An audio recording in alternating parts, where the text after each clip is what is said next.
Quero convidá-los a abrir a sua Bíblia no Evangelho de Jesus segundo escreveu São Lucas, capítulo 24, por favor. Evangelho de Jesus segundo escreveu São Lucas, capítulo 24, versículo 10 e 11, para a glória de Deus. Deus abençoe, pastor, pela oportunidade.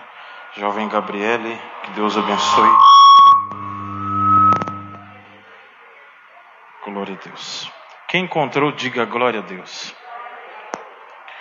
Diz assim a palavra do Senhor, versículo 10 e 11. E eram Maria Madalena e Joana Maria, mãe de Tiago, e as outras que com ela estavam, as quais diziam essas coisas aos apóstolos. E as suas palavras lhe pareciam como delírio, e não as creram. Amém? Meus irmãos, quando eu olho para esses dois textos aqui, eu vejo que Jesus estava no seu ápice do seu ministério, ou por que não dizer, no último ano, que é classificado ou chamado de o ano da oposição, na qual decorreu todas essas coisas do capítulo 20 ao capítulo 24. Mas o que mais me chama a atenção é que após Jesus terminar a ceia, ele motiva todos os seus discípulos dizendo que eles ficariam como ovelhas sem pastor. Pedro, tomando a palavra, disse: Senhor, todos podem te negarem, mas de nenhuma maneira eu te negarei. Jesus olha para Pedro e diz: antes que o galo cante 3 vezes, tu me negarás. E Jesus vai para o lugar da intimidade com o Pai, que era o lugar onde ele encontrava um pouco de privacidade, que é o lugar chamado Jardim do Getsemane.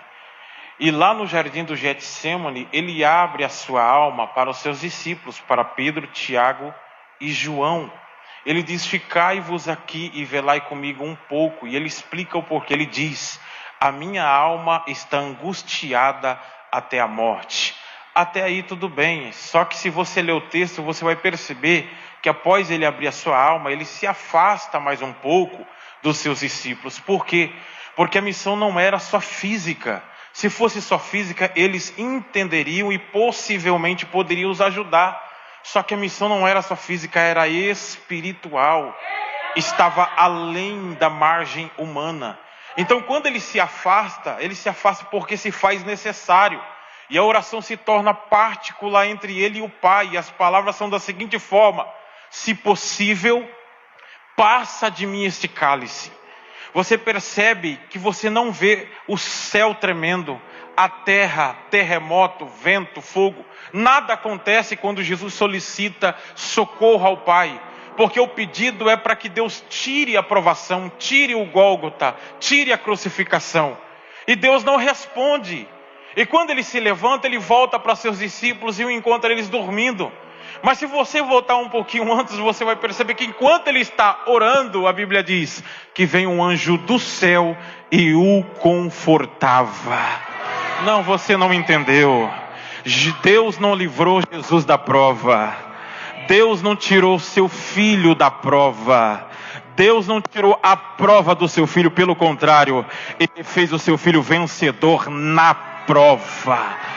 Deus não vai tirar essa provação, não vai tirar essa sua luta, não vai tirar essa dificuldade, pelo contrário, Ele vai te dar força para você continuar dentro dela, porque é no meio dela, dentro dela, que você vai se tornar um vencedor para a glória de Deus. Daniel foi vencedor dentro da cova, José foi vencedor lá no meio da Babilônia, ou melhor, no meio do Egito, e Deus vai te fazer vencedor no meio dessa sua prova. Acredita nisso? Levanta a mão e glorifica o nome do Senhor. A Bíblia diz que a prisão de Jesus ocorre porque Judas adentra o jardim do Getsemane, não para buscar a face do Pai, não para estar intimamente ligado a Deus, mas ele entra para ultrair o Filho do Todo-Poderoso. Quando ele entrega Jesus, a Bíblia diz que Jesus é levado pelos salteadores ele é levado para a casa do sumo sacerdote e Pedro vai seguindo de longe. Quando ele se aproxima do portão da casa do sumo sacerdote, a Bíblia diz que alguém reconhece Pedro e diz: você se parece com Galileu, e ele nega pela primeira vez. Já pela madrugada, Pedro se aproxima do espaço onde estava uma certa fogueira, e ele conversando com aqueles que estavam ali acerca das últimas coisas, alguém reconhece ele pela segunda vez e ele nega pela segunda vez. Já no crepúsculo da manhã, alguém reconhece ele pela terceira vez, e a Bíblia diz que o galo cantou e ele procura lugar para chorar. O que eu acho interessante em destacar aqui é que a expressão galo cantor no original quer dizer galusquicínio ou galicínio. Galicínio quer dizer troca de turno, porque os soldados romanos tinham um período para eles trocarem entre si e tocarem a trombeta. Então quando essa troca ocorria, logo se tocava uma trombeta. Então quando se tocava a trombeta, se chamava galicínio, que foi mal traduzido para nós como canto do galo. Então quando Pedro ouve o toque da trombeta, ele se lembra das palavras de Jesus e procura um lugar para chorar. Porque embora alguém pode escorregar no tomate, embora alguém pode negar, entristecer, embora alguém pode estar com um pé na igreja, outro no mundo, mas se ele se arrepender, Deus é poderoso para perdoar. O verdadeiro homem, a verdadeira mulher de Deus não é aquele que anda com o peito estufado e nem com uma capa de Superman ou de Mulher Maravilha. O verdadeiro homem de Deus, mulher de Deus, é aquele que pode até errar, mas tem coragem para se arrepender, tem coragem para se derramar aos pés de Cristo, abrir o seu coração, a sua face, porque o Todo-Poderoso tem perdão liberado para a sua vida. A Bíblia diz que Jesus é levado para o Sinédrio, onde é julgado as causas religiosas. E lá no Sinédrio, todo mundo está procurando alguém que se apresente um falso testemunho, porque a intenção deles era crucificar a Jesus. Até que se levanta alguém e diz: não precisa de falso testemunho. Por quê?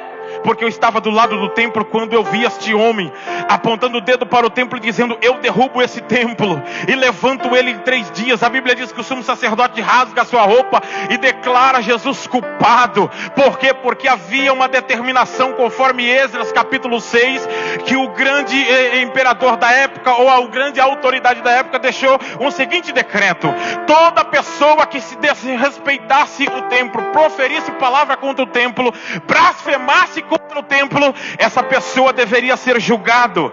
Uma autoridade iria até a casa dessa pessoa e iria destelhar o telhado que está sobre a sua casa, arrancaria a viga que sustentava o telhado, trazeria para essa pessoa, colocaria sobre os seus ombros, faria ele subir arrastando na via dolorosa, para servir de exemplo para todo mundo. Porque se tem uma coisa que os judeus respeitavam em Jerusalém, era o templo.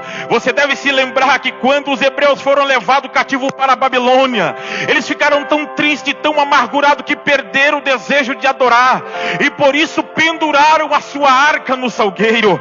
A Bíblia diz que Daniel na Babilônia, ele orava 3 vezes ao dia, pela manhã, pela tarde e pela noite. Ele abria a janela em direção a Jerusalém e orava ao Deus de Israel. Por quê? Porque eles gostavam tanto do templo que não conseguiam adorar a Deus longe do templo, e tal pelo respeito que eles tinham ali. Então quando Jesus é classificado como alguém que desrespeitou o templo, uma autoridade manda alguém ir até a sua casa, destelhar o telhado da sua casa, arrancar a viga que sustenta o telhado, trazer, colocar sobre seus ombros, para ele subir arrastando pela via dolorosa. Mas uma pergunta que paira até os dias de hoje é essa: Jesus tinha casa? Eu creio, irmãos, que sim, porque se você abrir a sua Bíblia em Mateus capítulo 13, a Bíblia diz: e Jesus, saindo da sua casa, foi para a região do lago. Se você estudar a cultura judaica, você vai chegar à seguinte conclusão: que todas as vezes que se levantava um professor, um mestre, um rabino, quando ele era reconhecido dentro de Jerusalém, as pessoas de posse logo o procuravam, sentavam aos seus pés e procuravam dar as suas posses. E no capítulo 2 de Mateus, a Bíblia diz que os magos vieram do Oriente e depositaram toda a sua fortuna aos seus pés. Então eu acredito que Jesus ganhou casa quando ele estava no seu ministério terreno. Então acredito que ele tinha casa. Então vão na sua casa, destelha o telhado, pega a viga e trazem sobre os seus ombros para ele ir seguindo pela via dolorosa. Mas antes que isso ocorra, a sentença foi só sentenciada, ou só foi concluída no sinédrio que era realizado as questões religiosas. E era preciso levar Jesus para Pilatos, que fazia execução civil, porque ele era o comandante ou a autoridade que representava Roma dentro de Jerusalém. E quando levam Jesus para Pilatos, a Bíblia diz que quando Pilatos vê Jesus de longe, percebe que o entregaram por pura inveja, porque não havia mancha nele, não havia pecado nele, não havia nada que incriminasse nele, mas mesmo assim a inveja fez eles levar até essa autoridade. Que ele faz? Ele manda dar uma quarentena de açoite no nosso mestre, para ver se desperta alguma reação no coração dos judeus. O seu corpo se abre e nenhuma piedade surge no coração desses homens. Mas aquele dia era um dia de escolha, e Pilatos fala: a quem vocês querem que libere? A Jesus, rei dos judeus, ou a Barrabás? A princípio o povo não tinha uma escolha, mas as autoridades judaicas saíram no meio do povo clamando: crucifica Jesus e liberte Barrabás, crucifica Jesus e liberte Barrabás. E Pilatos pergunta: e o que se fará do sangue desse homem? E o povo, tomado pela emoção, diz que o sangue dele caia sobre nós. Você conhece a história. Por causa dessas palavras, muitos e milhões de judeus morreram na mão de Hitler. Por quê?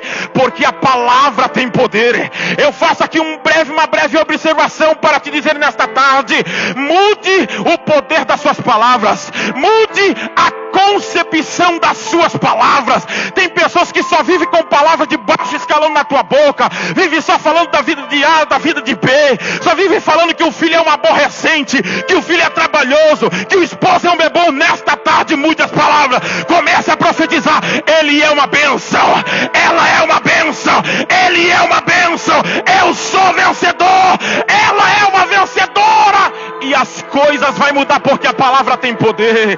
Eu me lembro de quando eu tinha aproximadamente 13 anos. Eu sempre fui muito audacioso desde cedo, desde os 6 anos, quando comecei a pregar a palavra de Deus. Nunca me senti um pregador, me sinto que estou aprendendo até o dia de hoje, mas eu sempre quis pregar dentro da igreja. Eu mandava bilhete para o púlpito, enchia o bolso do pastor de pedido para dar palavra, mandava na Bíblia dele, colocava escondido, e ninguém me dava oportunidade, porque é natural. Antigamente, jovens e adolescentes era a coisa mais difícil pregar. Hoje todo mundo tem oportunidade, mas na minha época não era assim. Só que eu não cruzava o braço, mas eu ficava admirando os pregadores da época. Batia aquele espírito de inferioridade, e eu falava: quem sou eu perto desse pregador? Ficava olhando Takayama, Gilmar Santos e os grandes pregadores da época, falava: meu Deus, eu nunca vou pregar. Até um dia que Deus bradou na madrugada comigo e disse: a palavra tem poder. Se você falar que não prega, você nunca vai pregar. Eu mudei as minhas palavras, comecei a falar: eu sou pregador, eu sou vencedor, eu vou triunfar, eu vou conseguir na presença de Deus. Quer continuar sendo um derrotado? Continue usando essas palavras ao contrário. Quer ser um vencedor? Mude ela. Aponte para o teu problema, fala: está curado no nome de Jesus. A porta travada, fechada, fala: está aberto no nome de Jesus. Aleluia. Pilatos então lava as suas mãos e decreta Jesus para ser crucificado, e ele vai subindo pela via dolorosa. Eu já estou encerrando.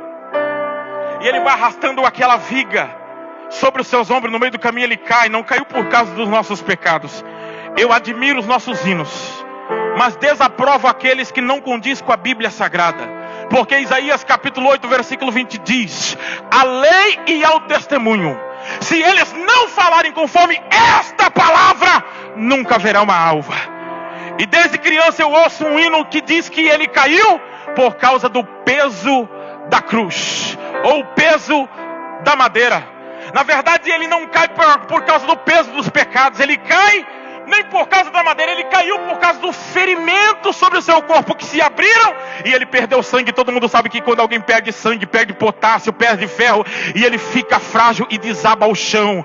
Mas Deus é tão bom que um etíope que estava passando por ali é constrangido a ajudá-lo e coloca ele de pé. Sabe o que Deus está dizendo? No seu momento mais dificultoso, na hora que lhe falta força, vai ter ajuda do céu para te ajudar a pelejar, a caminhar, a não parar no meio do caminho. Ele chega no falei de 3 ladrões, de 2 ladrões, um à sua direita, à sua esquerda. O da esquerda está falando: se tu és o mestre mesmo, se és o Cristo, desce da cruz e salva-nos. E o da direita está falando: nós todos estamos aqui. Nós estamos aqui porque merecemos, mas ele não. Ele nada fez. E ele fala para Cristo, ele fala para Jesus: lembra-te de mim quando entrares no teu reino. Jesus olha para ele e fala: hoje mesmo estará comigo no paraíso. E isso aqui é interessante porque a Bíblia diz que Jesus desceu ao inferno. Um monte de gente, fazem simulação, fazem novela, fazem teatro quando Jesus desceu ao inferno. Irmão, isso aqui é simples para acabar com essa palhaçada. Quando ele desceu lá, ele desceu só para um objetivo. Não foi para destronar Satanás, porque ele não tem trono, não tem poder, nunca teve e nunca vai ter. Ele só desceu lá para uma coisa, porque no Antigo Testamento o seio de Abraão era de um lado e o Hades era de outro lado. Quem morria sem Jesus ia para o Hades, e quem morria acreditando no Deus de Abraão, de Isaac e de Jacó, ia para o seio de Abraão, que ficava do outro lado, dividido por um grande abismo. Quando a Bíblia diz que Jesus foi no inferno, não foi para cortar a asa do diabo, destelhar, deixar ele banguelo, nada disso. Ele só foi lá para fazer isso aqui, ó. Ele pegou o seio de Abraão e começa agora a levar ele para cima. Para onde? Para debaixo do trono de Deus. Porque quem morre hoje não desce. Quem morre hoje com Cristo sobe para o descanso.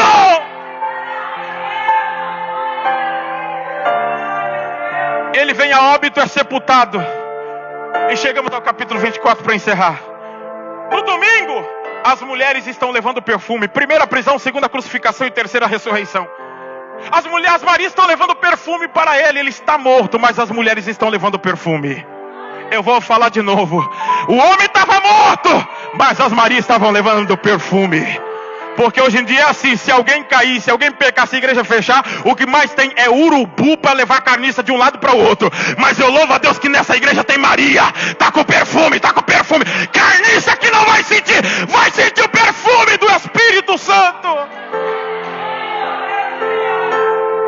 Quando elas chegam lá, surpresa, a pedra estava removida e o anjo está sentado em cima da pedra. E o anjo pergunta para as Marias: o que procurais entre os mortos aquele que vive? Só que o anjo dá uma ordem para elas, dizendo: retornais aos discípulos, diga que ele vive e que ele vai ao encontro de vós. O anjo está dando uma ordem para as Marias. Irmãos, Deus tem anjo no céu, são aqueles que vêm aqui para batalhar e nos socorrer de tempos a tempos. Mas Deus tem anjo na terra, que são os pastores constituídos pela igreja e constituídos pelo próprio Deus. Sabe o que Deus está me dizendo no meu coração nessa tarde? Tem muita gente que quer ser vencedor, que quer crescer, mas não quer obedecer a autoridade, não quer obedecer a anjo.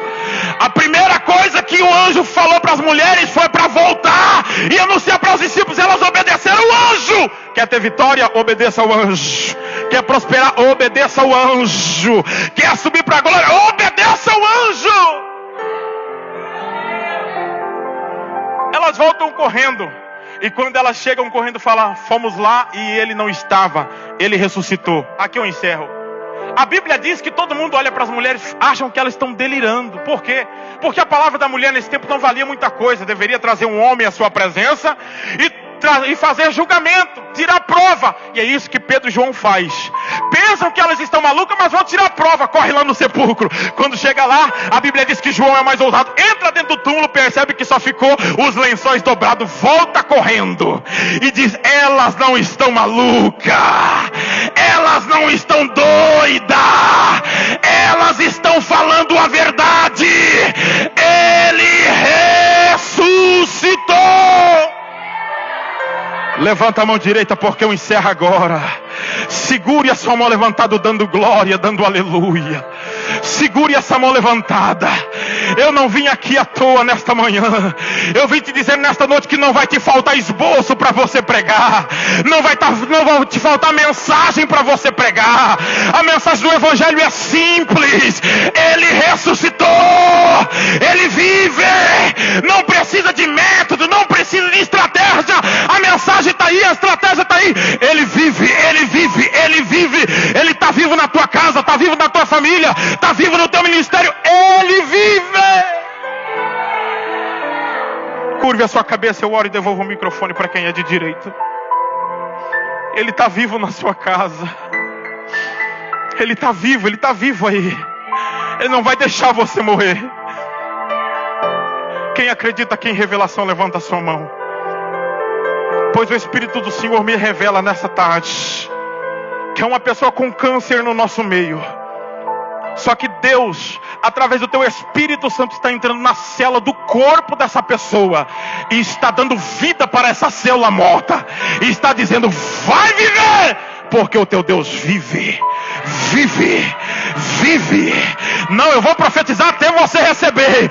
Tem vida para a tua casa, tem vida para o seu trabalho, tem vida, tem saúde, tem restauração, tem vida. Curve a sua cabeça, eu oro agora. Deus, te agradeço por esse momento. Eu sei que isso aqui só foi, meu Deus, a garrunchinha, porque o melhor está para vir agora. Usa o teu servo com maior autoridade, com ousadia.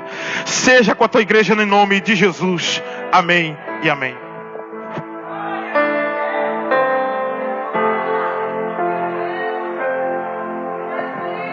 Quantos podem glorificar o Senhor? Eu prometi ao Senhor que todas as vezes que nós recebêssemos uma bênção, nós iríamos louvar o Senhor em de agradecimento. E logo após uma Natasha estará louvando. Nós vamos cantar um hino de agradecimento, como prometi para o Senhor. Porque nós conseguimos mais de 100 sacolões para os necessitados, cesta básica.